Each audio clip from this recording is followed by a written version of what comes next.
The First Men were the original human inhabitants of Westeros, and they ruled the continent for thousands of years before the Andals invaded from the eastern continent of Essos.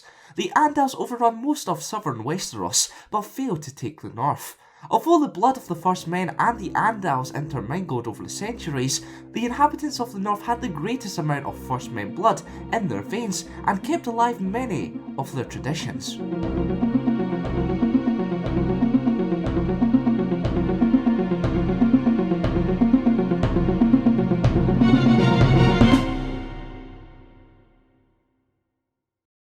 Around 12,000 years before the War of the Five Kings, the First Men invaded Westeros by crossing a land bridge that connected the neighbouring continent Essos. Their arrival met resistance from Westeros' native inhabitants, the Children of the Forest, and the Giants. The Children used magic to destroy the land bridge, but were pushed back over the course of many years of warfare. Eventually, the First Men and the Children came together on the Isle of Faces to sign the pact. Subsequently, the two races peacefully coexisted for millennia, and the First Men even converted to the Children's religion, worshipping the old gods of the forest. The old gods were nameless and uncountable spirits of nature. Their worship centred around the sacred heart trees, which were weirwood trees with faces carved into them. The fortresses and strongholds forged by the First Men soon began to feature gods' woods, wooded areas designated for worship to the old gods. Around 4,000 years later, both races were attacked by the White Walkers. The First Men and the Children of the Forest, alongside the Giants, united together to push back the mysterious race of ice and cold from the uttermost north. Before building Winterfell and claiming the title of King of the North, Bran the Builder constructed the wall. That, combined with the formation of the Night's Watch, ensured that the White Walkers would never return. What the First Men never knew, however, was the Children actually created the White Walkers to repel the First Men when they first invaded, only to lose control of the near-mythical race. After the War for the Dawn, the Children of the Forest numbers began to dwindle, and they disappeared altogether by the time the Andals invaded Westeros around 2,000 years afterwards.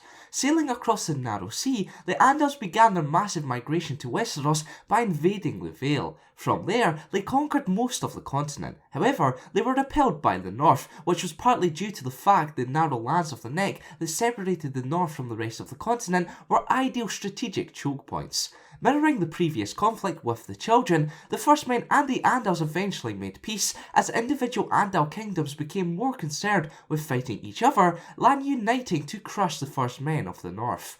The results of the Andal invasion varied from region to region. In the Vale of Arryn, the First Men were all but wiped out, making it one of the purest Andal bloodlines in all of Westeros. In many other regions, the Andals established themselves as the new aristocratic class ruling over the First Men, though the ethnic lines became rather blurred after thousands of years.